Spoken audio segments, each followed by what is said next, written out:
বন্ধুরা, আমি সঙ্গীতা। আজকে তোমাদের টমেটো, ধনেপাতা ও সর্ষে বাটা দিয়ে টমেটোর চাটনি করে দেখাবো। চলো কিভাবে বানাতে হয় তোমাদের দেখাই। বানানোর জন্য প্রথমে টমেটো কেটে রেখেছি, সর্ষে, ধনেপাতা, কাঁচা লঙ্কা আর রসুন বেটে রেখেছি। এর মধ্যে হলুদ, নুন সব দেওয়া আছে, তেল, চিনি। চলো এবারে কিভাবে বানাবো সেটা তোমাদের দেখায়। প্রথমে কড়াইতে অল্প তেল দেব, তার মধ্যে একটু পাঁচফোড়ন, তারপর টমেটো,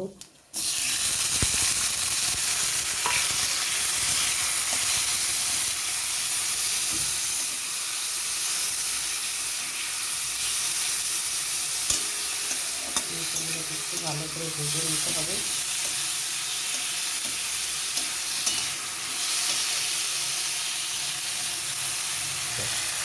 একটু নুন দিয়ে দিচ্ছি যাতে টমেটোটা একটু গলে যায়, তার জন্য।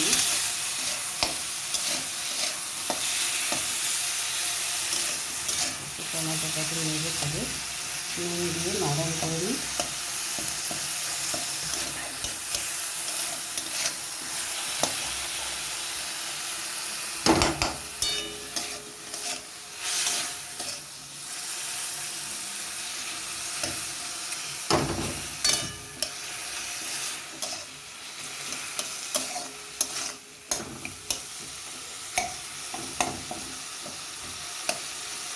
খুব সহজেই বানানো যায় এবং টেস্টও হয়। দেখবে তোমরা, খুব সুস্বাদু এই চাটনিটা। আশা করি আগে খেয়েছো কিনা জানি না, তবে বানিয়ে দেখবে অন্য চাটনির থেকে সম্পূর্ণ আলাদা। খেতেও সুস্বাদু আর বানাতেও বেশি সময় লাগে না।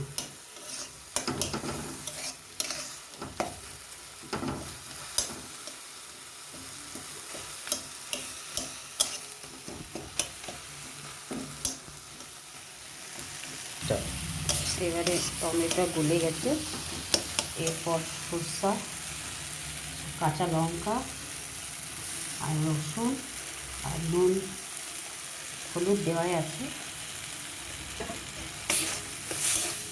এর সাথে একটু ভালো করে মেখে নিতে হবে, মিশে যায় যেন এইভাবে। তোমরা ইচ্ছে করলে রসুনটা নাও দিতে পারো যদি ভাবো নিরামিষ খাবো, আবার এর মধ্যে কেউ পোস্তও দিতে পারো। আমি দিইনি, তোমরা যদি ইচ্ছে হয় তোমরা দিতে পারো।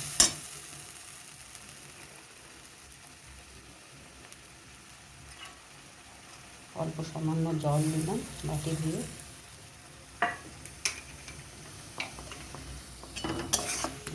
ভালো করে একটু কষে নিতে হবে যাতে রসুনের গন্ধটা না আসে। সামান্য রসুন দেওয়া আছে।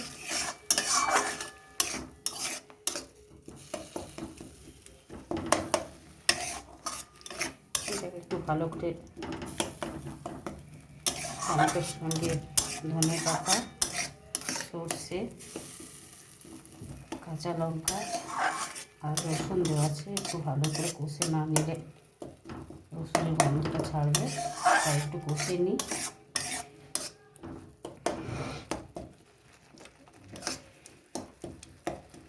খুব তাড়াতাড়ি, খুব সহজে রেসিপিটা হয়ে যায়।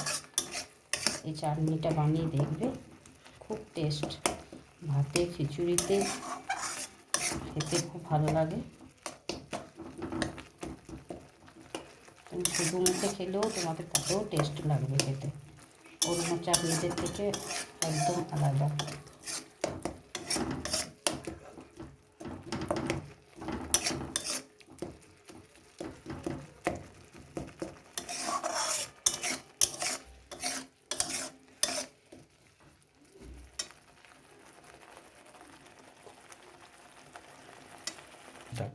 টমেটোটা, ধনেপাতা, টমেটো সব একসাথে মিক্সিং হয়ে গেল।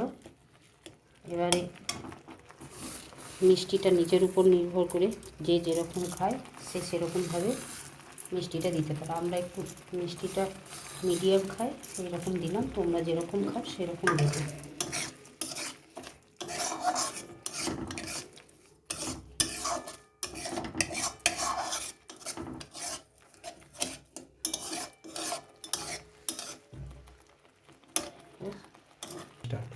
রেসিপিটা কমপ্লিট, চাটনিটা হয়ে গেছে। এবারে আমি বাটিতে ঢেলে তোমাদেরকে দেখাচ্ছি কীরকম দেখতে হয়েছে।